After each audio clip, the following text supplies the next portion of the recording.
When you want something to happen on this level of life and this reality or these levels, where is that want coming from? Where is the intention coming from? So when we can release our egos here, surrender our egos, actually surrender control of this life here, and we reconnect with that greater aspect of self, you realize that the future has already happened. And so if we want from an egoic level, we can want to change as much as we like, but the future's already happened. You cannot change it. It is written. So it's better to let go of wanting to control the future and just flow into the future, because then you're free and you're flowing naturally with the way life is unfolding, rather than trying to force things this way and force things that way. Because trying to make things happen and force things that way to be is still playing into the game of drama, and is still coming from a lower aspect of self.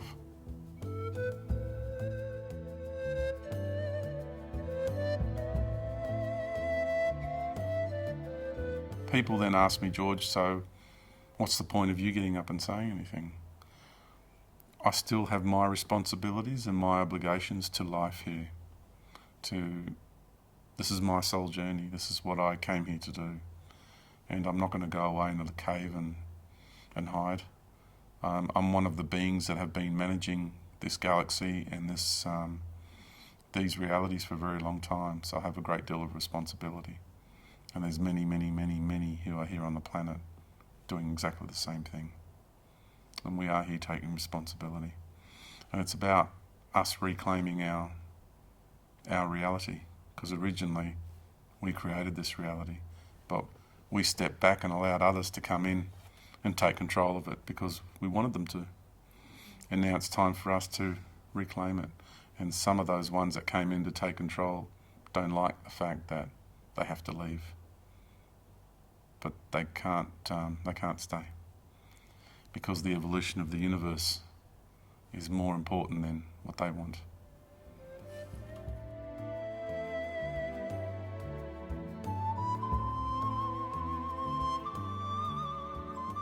Well, when you connect with your inner heart and you find yourself going into the heart of Mother Earth as well, and when you have that connection, you ask her, you speak to her, and every time I've done that, she says, no, I'm good, I'm a big girl, I can take care of myself.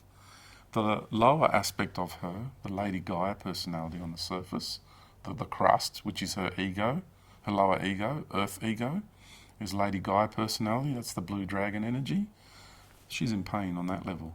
Like we have our egos here on this level of reality, her ego, she's in a lot of pain. That's where she's hurting very much. But when you go into her heart, you hit the Christ Sophia energy. And there she's perfectly all right. Everything is in divine order, just like your higher self is in a beautiful space.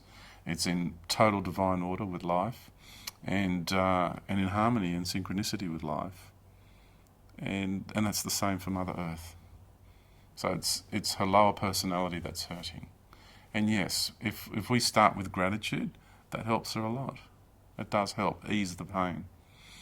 But when you go into her real heart, she's very capable of doing anything, as we have seen with the tsunamis, as we have seen with earthquakes, and she's about to change. And the message here is, from Mother Earth is, I'm changing. Are you ready to go along these changes with me? If you're not, you better gather your things, because it's time to leave. Because if you're not going to go through these changes with me, things here are going to be very detrimental to your well-being. So you must leave. That's the basic message from Mother Earth.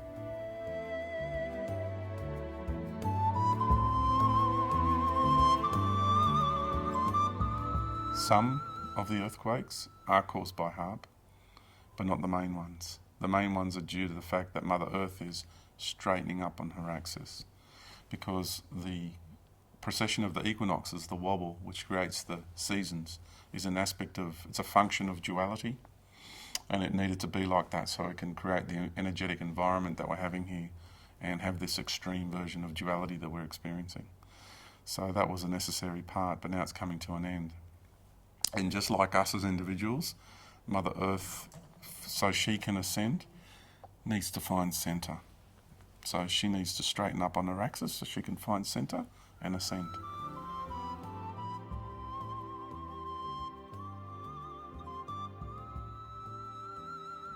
There's the so-called comet, Elenin, which is really a disguise for something much bigger.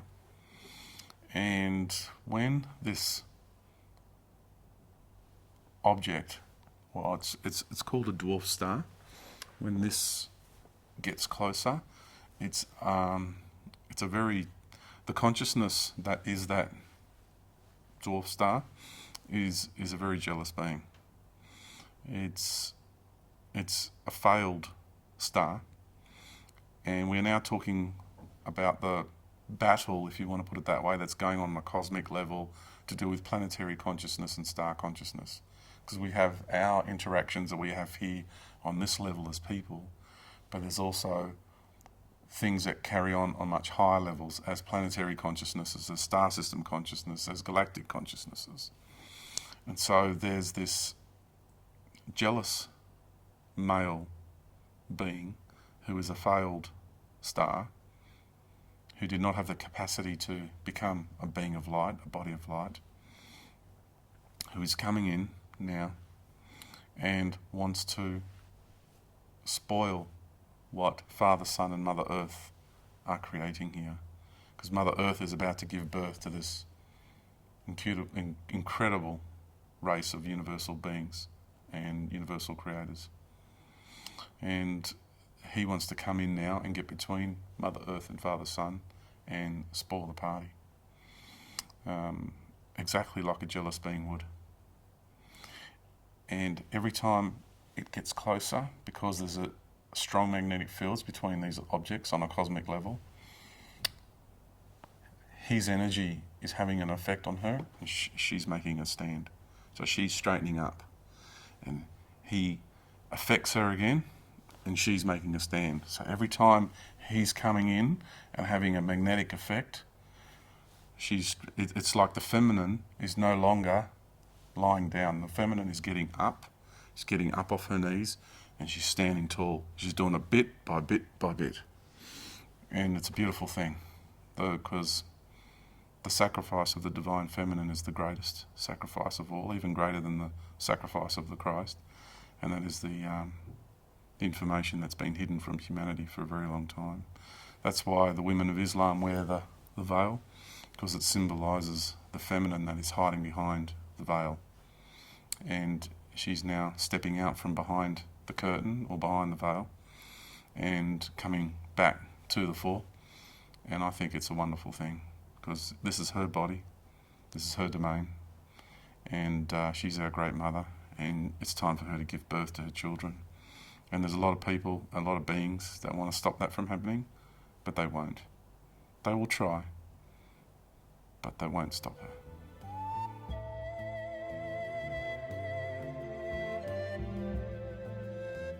For me, it's the sacrificial journey of the male manifesting itself as the sun, and the female volunteering to manifest herself into a lower vibratory level as a planet, but not just as any planet, as a planet that was going to plunge into the depths of darkness. So it's the feminine that took the sacrificial journey. Yes, the masculine has on many levels as well, in many dramas as well, but not to the extent of the feminine. The feminine, the divine feminine, has made the greatest sacrifice in this universe. She's now reactivating her internal light and her star essence, because at the core of this planet is a star equal to the sun. And the outer shell, it's like when a bird is born, it cracks the egg and is born. And that's what's happening. The actual crust of the earth will eventually crack, will actually implode, and then a star will be born. And that is Mother Earth will once again reunite equally with her beloved with her twin flame, and they'll be once again on equal footing. The male and the female together, reunited.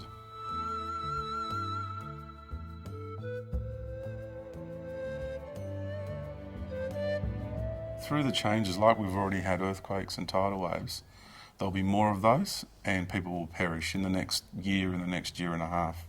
There will be people who will perish in these changes. This whole process of ascension, everybody's focusing on the deconstructive side of it. Earth changes and things like that. And it's like this. It's like a mother giving birth to a child, and everybody only ever focusing on the labour pains. Now, everyone's standing around the mother. Everyone's focusing on the pains of the mother. Nobody's focusing on the child that's about to be born. We are that child that's about to be born.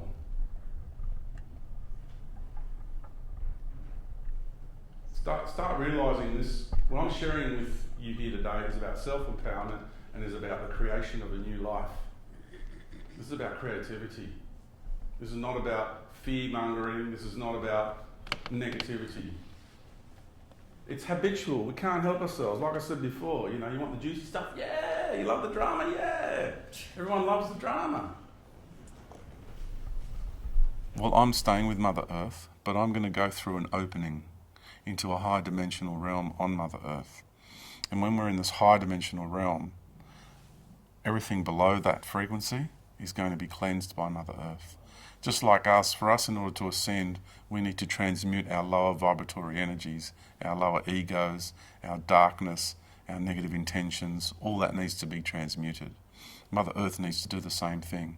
So her outer shell of the crust and the natural environment, which is totally barbaric, everything killing everything in order to survive. So that planetary personality of Mother Earth is now coming to an end. She needs to transmute that personality, go back into her heart, so it'll all collapse in towards centre, into her Christ Sophia heart centre, and then reignite as a universal body of light.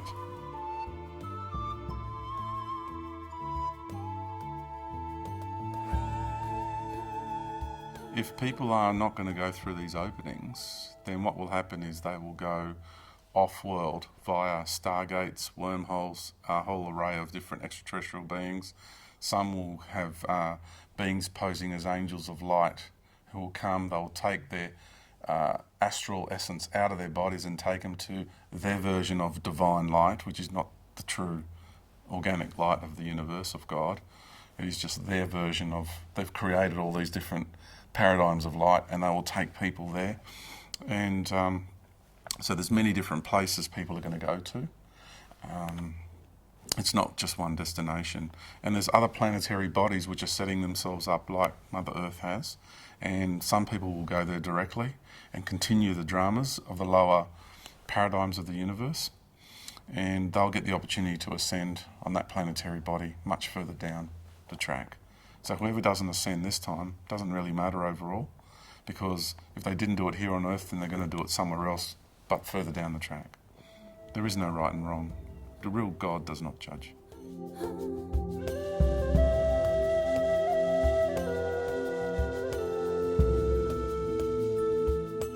There are people who continue to externalise and give their power away. And the truth is, like I said, we are the masters, so we kind of came in here undercover. It was a very courageous thing to do, to be totally stripped of everything and come here. And the ones that do turn up are masters from their own little paradigms and also imposters. So for the people that wish to continue to externalise and give their power over to beings outside of them, they're welcome to do that. They really are. And that's their soul journey. But you'll get to a point, one gets to a point in one's journey when one knows who the real master is.